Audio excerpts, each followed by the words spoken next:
According to International Photos Travel Gurus, they've identified the top 15 ships of 2016. So right after the break, I will be sharing with you not only the top 15, but some of the criteria that went into creating this ranking. So come right back and we will get started with number 15. See you right back.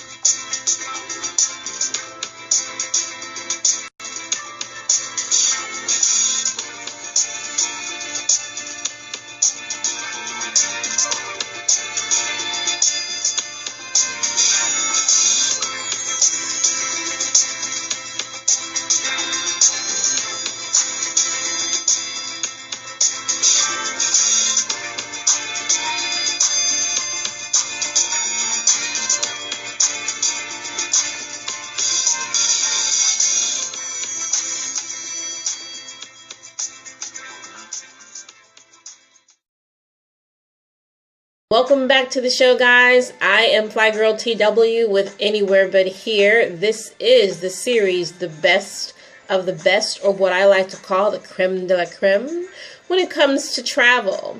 This series is dedicated to nothing but what the industry considers to be the best of the best, and my little spin on it, because sometimes I disagree with the industry. All for the sole purpose of ensuring that when you travel, whether it be for business or for pleasure, that you have the opportunity to experience nothing less than what you deserve, and that is the best of the best.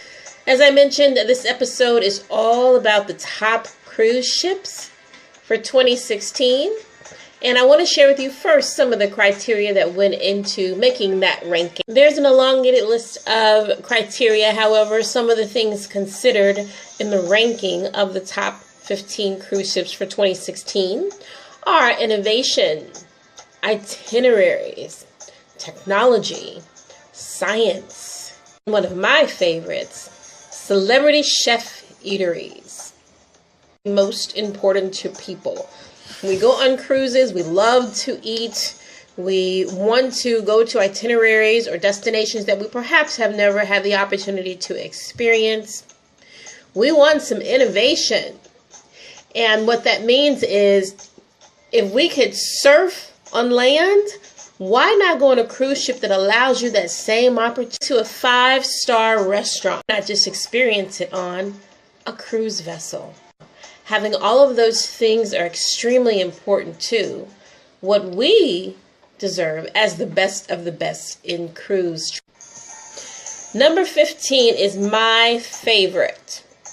It is probably my favorite because I don't go out of this comfort zone very often, because when I have an experience that I love, I am a repeat customer. So it is Royal Caribbean Cruise Line, guys. We have earned the 15th spot for being the industry's biggest innovator. In 2016, Harmony of the Seas was launched, and it is undoubtedly the largest cruise ship in the world. The one that has the bionic bar, how cool is that? One of the innovative things that they've done with Harmony of the Seas is create virtual balconies. So for those of you who perhaps get a little seasick or want to cut down on the cost of having a balcony, there is a TV monitor in your room, and you could basically see everything the captain sees from the bridge. Innovation at its best. You are able to experience what's going on outside, even if you're in an inside cabin. That's amazing. That's innovative, that's scientific, and that is technology all rolled into one. The Harmony of the Seas has the tallest water slide at 10 stories high. Fantastic. If you're into that kind of thing, which I am not. 14 is the Seabourn, and that is it's a very small cruise line. It is a luxe cruise line. It's expensive. Yes. But let me tell you why they ranked number 14 on Photo's list. In 2016, they debuted the Seabourn Encore, 600 passengers, so really small intimate. It's an all-suite ship with private verandas. This will cost you only $7,000 per person, folks, on average. Number 13 is Carnival Cruise Lines. Woohoo! Carnival in 2016 debuted its first cruise ship in 4 years, so kudos to them. The Vista is the largest in this fleet that Carnival has. It can accommodate up to 3,954 passengers, and that does not include the crew, just the passengers. Are trekking back into the European market, which they've been out of since 2013. You want to talk about a little innovation? Some activities? How about onboard suspended pedal powered outdoor bicycle? Also has the first IMAX experience. Now, number 12 is the Regent Seven Seas cruise line. If Lux is in there, think dinero. Okay, so this is considered an ultra luxe cruise line. It holds about 750 passengers, so larger than the Seabourn one that we went over just a few minutes ago. They have debuted the Seven Seas Explorer in 2016, billed as the most luxurious ship afloat. I would love to see the inside of that. I bet it's really, really amazing to look at. And to be able to identify the difference between luxe, ultra luxe, maybe value, family value. Regent has the largest balconies in the cruise industry. Number 11 is Celebrity Cruise Lines. I love about Celebrity being on this list, on this top 15 list, is because of what they do for the customer. And what Celebrity did was they addressed the customer's needs around some very specific concerns. The first concern was leaving a port too soon. Walking, let's say about 8 o'clock in the morning, getting up, getting dressed, debarking the ship, going, hanging out a bit, and then realizing, oh my goodness, I have to be back at 2 or 4 or even 5, depending on whether you have tours that are scheduled a little later in the afternoon. Celebrity decided to do was incorporate a couple of overnighters. No matter what the destination is you don't have to worry about it. And what Celebrity also did, guys, was they incorporated some overnight tours. On any cruise line, you know that there are daytime tours out the gamut. You will not be bored, and you will not have lack of finding something outside of the ship to do while embarks at that destination. But what if it stays over 24 or 40? Imagine what kind of tours open up to you. You have clubbing to consider if you don't want to do that, the experiences. And so what Celebrity did was they addressed all of that. They wanted to make sure that their customers' needs were met. And so they incorporated these things. And I didn't just incorporate this in 1 or 2 sailings. They incorporated it into 40 sailings. And they look to expand more. It can accommodate up to 2,650 passengers. It's actually the introduction to their new class, the Pinnacle class. Love that name. Something else I love is that they have special programming with BBC, and I love British TV. And so this is a good thing, guys.